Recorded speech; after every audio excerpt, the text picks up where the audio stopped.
გამარჯობათ ერთი მეთოდის შესახებ, რომელსაც იყენებენ კინოლოგები ძაღლების თავშესაფრებში და აიყვანო სუსტი ძაღლი, ანუ არ არის აუცილებელი რომ ის იყოს ყველაზე დიდი და ყველაზე ძლიერი, იმიტომ რომ მე შენ თვითონ ვეღარ გააკონტროლებ მას და ამ სუსტ ძაღლს აჭმევ პირველ რიგში, ანუ ყავს განსაკუთრებით სხვა პირობებში, ასე ვთქვათ, ძირითადად ეს გამოიხატება ჭამით, იმიტომ რომ ეხლა იქ რა ვიცი, ქოხი, ოქროს ქოხი იქნება თუ ხის ქოხი იქნება,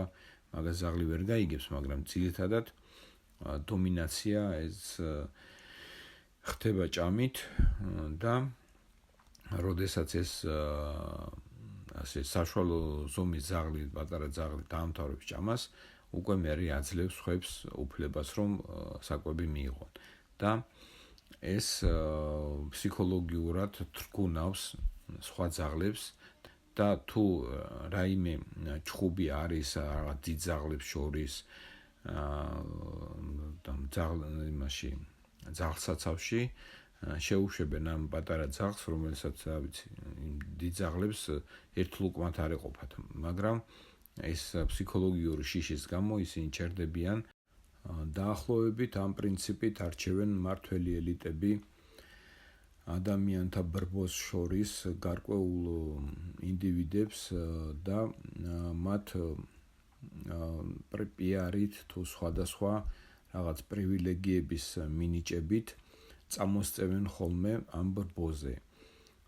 და ხელს უწყობენ რომ მათ მიერ მართულ ამ ფიგურას კონდეს გავლენა ადამიანთა რაც შეიძლება დიდ ნაწილზე, მაგრამ ამავე დროს თვითონ ეს ფიგურა თავისთავად არაფერს არ წარმოადგენს და თუ მოვაშორებთ იმ თანამდებობას თუ პრივილეგიას, რომელიც მას აქვს, ის საზოგადოებაში უბრალოდ აღარავინ აღარ არის.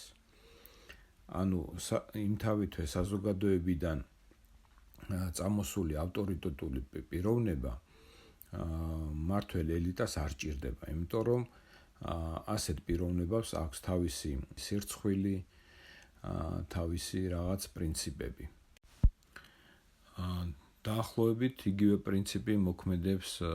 მაგალითად ესტრადაზეც, როდესაც მით უმეტეს ახლა ფონოგრამის ერაში ირჩევენ პიროვნებებს, რომლისგანაც აკეთებენ ვარსკვლავებს და შემდეგ ეს ვარსკვლავები არიან მთლიანად მაგაზე დამოკიდებული, იმიტომ რომ თუ შეწყდა დაფინანსება, შეწყდა პიარი, ეს ადამიანები უკვე არაფერს აღარ წარმოადგენენ. გამოიწერეთ და გააზიარეთ არხი, გააკეთეთ დონაცია, ხელი შეუწყოთ არხის განვითარებას. დამეკბირდებით, რომ თქვენი აზროვნება უფრო საინტერესო გახდება.